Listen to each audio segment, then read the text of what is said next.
नमस्कार दोस्तों, हमारी आज की इस कहानी का नाम है शिकायत।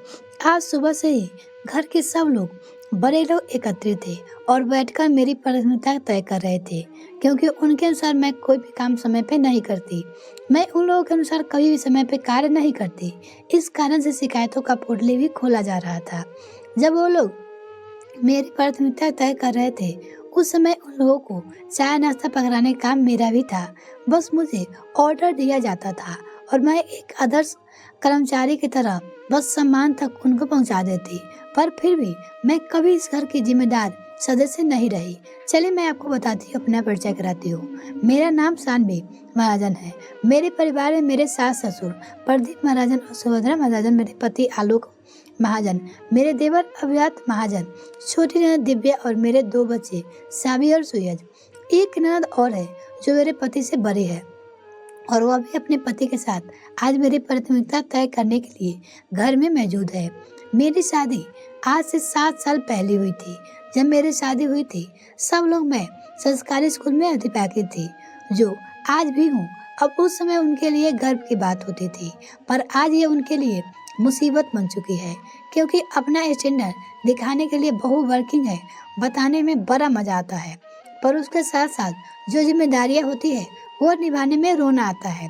मेरी सैलरी लेना कभी किसी को बुरा नहीं लगा, पर मेरी मदद करना और उसी का नतीजा था कि आज सब लोग एकत्रित हुए थे। पहले तो बड़े लोग को कहना था कि इसके माता पिता को बुला लिया जाए, तो कम से कम फैसला पारदर्शी रहेगा। फिर पता नहीं क्या सोचकर उन लोगों ने मेरे माता पिता को नहीं बुलाया, बस मेरे भाई अरविल को बुलाया था, जो मेरी उम्र के मुझसे 5 साल छोटा था और फिलहाल कॉलेज की पढ़ाई कर रहा था। स्कूल जाने से पहले जैसे हम हमारा होमवर्क कराते हैं, उसी तरह मेरे भाई के आने से पहले किसको क्या बोलना है उसी तरह वह कार्य किया जा रहा था। सब अपनी अपनी पोटली में से अपनी अपनी शिकायतें बाहर निकाल रहे थे। सबसे ज्यादा शिकायत की भरमार तो मेरी सासू माँ और मेरे पति का ही था। बाकी सबकी शिकायत तो मिर्च मसाले की तरह थी, पर फिर भी मैं चुपचाप काम कर रही थी। पता नहीं क्यों आज मेरे मन कोई घबराहट नहीं थी, पर इतना जरूर है कि मेरे मन में कुछ चल तो रहा था, तो शायद थोड़ी देर बाद बाहर आने वाला था। इतने में अरविल आ गया। मैंने इधर जाकर दरवाजा खोला। हर बार हंसकर मुस्कुराकर गले लगाने वाला भाई आज चुपचाप मौन होकर मेरी तरफ देख रहा था। उसने कुछ कहा नहीं, मैंने भी कुछ नहीं कहा और उसे लेकर मैं कमरे में चली गई, जहाँ सब लोग एकत्रित थे। कमरे में पहुँचते ही उसे सभी को नमस्ते कहा, पर किसी ने भी उसके नमस्ते का कोई उत्तर नहीं दिया। बस आलोक जी ने उसे बैठने का इशारा कर दिया। उसे वहाँ छोड़कर मैं पानी लेने चली गई। जब रसोई से पानी लेकर आई तो देखा कि सभी लोग अरविल को घेर कर बैठे हुए थे। मुझे देखते ही सासू माँ ने अपनी शिकायत शुरू की। माफ करना अरविल बेटा, लेकिन तुम्हारी बहन एक जिम्मेदार बहू नहीं है। कल सुबह ही ये मुझे दवा देना भूल गई और यह तो कई बार इसे याद दिलाना पड़ता है कि ससुर जी की दवा का वक्त हो गया है। कोई काम समय पे नहीं करती, यहाँ तक कि जब उसकी मदद करो तब जाकर यह काम करती है। आजकल कोई हिसाब किताब भी नहीं देती, पता नहीं अपनी सैलरी कहाँ खर्च करती है, उसकी सासू माँ बोल रही थी। हाँ, भाभी तो बिल्कुल कामचोर है। बेचारी माँ, इसे इस उम्र में भी काम कराना पड़ता है। यह कोई उम्र है इनके काम करने की? कल मेरे कमरे की सफाई भी माँ ने ही की थी, छोटी ननद ने कहा। और तो और हम मायके आते हैं तो ये छुट्टी भी नहीं ले सकती। माँ ही हमें खाना निकाल कर परोसती है, यहाँ तक कि विदाई भी हमें मान भी नहीं देती है। अब की बार बड़ी ननद ने कहा, भाभी तो इतना कुछ बोल जाती है माँ के सामने। अगर मेरी बीवी कल को हमें भी ऐसा करेगी तो अच्छा सबक सिखाऊंगा उसे। इन्हें तो फिर आंखों पे रखा है।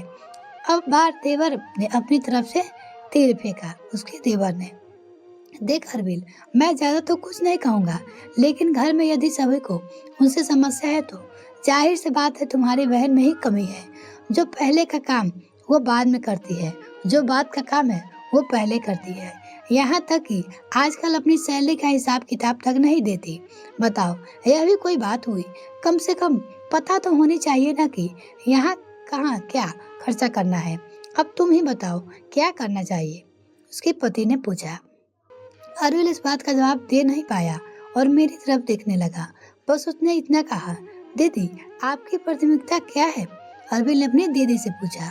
उसका सवाल सुनते ही अपने चेहरे पे मुस्कान लाते हुए मैंने कहा, मैं खुद नहीं जानती कि मेरी प्राथमिकता क्या है। मेरी प्राथमिकता तो ये लोग तय करते हैं। मेरी सास अपनी 55 साल की है। पहनने ओढ़ने घूमने फिरने के मामले में ये अभी भी जवान है। बस दवाई लेते समय या काम करते समय बुजुर्ग हो जाती है। वो अपनी सुविधा अनुसार मेरी प्राथमिकता तय करती है। और मेरी छोटी ननद जो घर के कभी भी काम नहीं करना पसंद करती, यदि एक दिन उसके कमरे की सफाई उसकी माँ कर दे तो उसे बुरा लग जाता। वो मेरी प्राथमिकता तय करती है, वो बोली। और मेरा देवर जो कुछ भी सुना देता, खुद को अपनी माँ और बहन के सम्मान नहीं देता और अपनी आने वाली बीवी को सबक सिखाने की बात कर रहा है, वो मेरी प्राथमिकता तय करता है। वो बोले जा रही थी। मेरी बड़ी ननद जो मायके आती है तो अपनी बड़की भाभी से ये उम्मीद करती है कि वो छुट्टी लेकर उसके साथ ही बैठी रहे, जबकि खुद अपनी माँ के कमरे में बैठकर पंचायती करती रहे और भूल कर भी अपनी भाभी की मदद तक नहीं करा सकती। साथ ही वो खुद अपनी ननद को कुछ देना पसंद नहीं करती, अपने घर बुलाना पसंद नहीं करती। वो मेरी प्राथमिकता तय करती है। वो बोले जा रही थी। मेरा पति मेरी सैलरी से हिसाब किताब पूछता है, जबकि उसे अच्छे से पता है कि मेरी सैलरी का आधा हिस्सा इन लोगों के लोन भरने में जाता है और कुछ हिस्सा बच्चों के फीस में। वो भी मेरी प्राथमिकता तय करता है।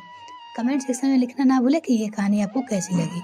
सच कहूँ तो मेरी प्राथमिकता वो है जो मेरी अपनी ही नहीं है, उसे भी तय करने वाले कोई और है। और फिर कहते हैं कि यह कोई काम ढंग से नहीं करती। देखा ना भाई, सुबह से ये लोग बैठकर पंचायती कर रहे हैं और मैं अकेले काम में लगी हुई है। इन सब लोगों ने नाश्ता भी कर लिया पर मुझे तक चाय भी नसीब नहीं हुई, और फिर भी ये लोग मेरी प्राथमिकता ढूंढ रहे हैं। इन सबको सेवा चाहिए, सेवा करने वाली चाहिए, पर बोलने वाली बहू किसी को पसंद नहीं। अब समझ में आ चुका है कि बहू के खिलाफ तो हर किसी को हमेशा शिकायत ही रहती है। तो सच कहूँ भाई, अब मेरी प्राथमिकता मेरा अपना सम्मान है, स्वाभिमान है। अगर उसकी कद्र करोगे तो साथ दूंगी, वरना मैं अकेली खुश हूँ। सेवा करती हूँ तो सम्मान भी चाहिए। दो बातें ना सुनूंगी।